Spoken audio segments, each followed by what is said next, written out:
Variables क्या होते हैं? Variable is the name of memory location where we store the programs data. हम जब भी कभी प्रोग्राम रन करते हैं उसे रैम में कुछ मेमोरी अलॉट होता है और हम उस प्रोग्राम में जो वेरिएबल डिक्लेयर किए हुए होते हैं, लेट्स से हमने 3 वेरिएबल डिक्लेयर किए हैं, ए, बी और सी। ये जो हैं हमारे प्रोग्राम्स की मेमोरी में पहले से ही मेमोरी रिजर्व कर लेते हैं। ये कोई फिक्स नहीं कि कहाँ पे होंगे, ये रैंडम जगह पे हो सकते हैं। जब भी हम कोई डेटा स्टोर करते हैं इन वेरिएबल्स में, वो इसी मेमोरी लोकेशन पे आके स्टोर होते हैं। अगर इसमें हमने 5 स्टोर किया तो वो इसी मेमोरी लोकेशन पे आके स्टोर हो जाएगा। बेसिकली ये जो वेरिएबल्स होते हैं कंटेनर का काम करते हैं, ये डेटा को कंटेन करते हैं। Variable name can be any combination of alphabets, digits और अंडरस्कोर। जो हम वेरिएबल्स का नेम रखते हैं उसके कुछ रूल्स हैं। वेरिएबल का जो नेम रखेंगे वो इन तीनों के कॉम्बिनेशन का ही हो सकता है, या तो सिर्फ अल्फाबेट हो, या डिजिट हो, या अंडरस्कोर हो। नो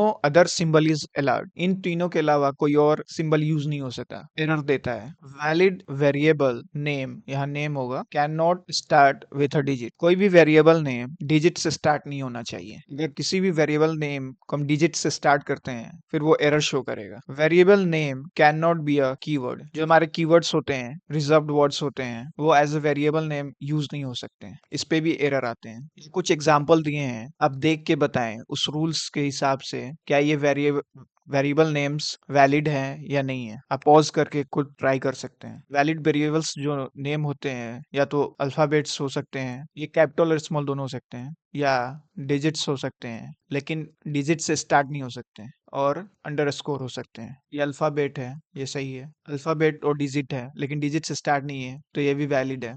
अल्फाबेट फिर डिजिट है, ये भी वैलिड है। ए हाइफन बी, यहाँ पे हाइफन आ गया, ये वैलिड नहीं है, एरर शो करेगा। अंडरस्कोर ए बी वैलिड है क्योंकि यहाँ पे अंडरस्कोर है, डिजिट नहीं है, वैलिड है। 23 AB यहाँ पे डिजिट से स्टार्ट हो रहा है, ये इनवैलिड वेरिएबल नेम है। इंट कीवर्ड होता है, इंट एक कीवर्ड होता है लेकिन वो इंट स्मॉल में होता है। और C language case sensitive language है। C language is a case sensitive language. Case sensitive मतलब कैपिटल लेटर और स्मॉल लेटर को ये अलग अलग मानता है। और यहाँ पे इंट जो है, इंट का आई कैपिटल लेटर में लिखा हुआ है, इसलिए ये वैलिड है। इफ भी एक कीवर्ड है इसलिए ये वैलिड वेरिएबल नेम नहीं होगा। और ये इफ जो है कैपिटल में लिखा हुआ है, ये वैलिड वेरिएबल नेम है।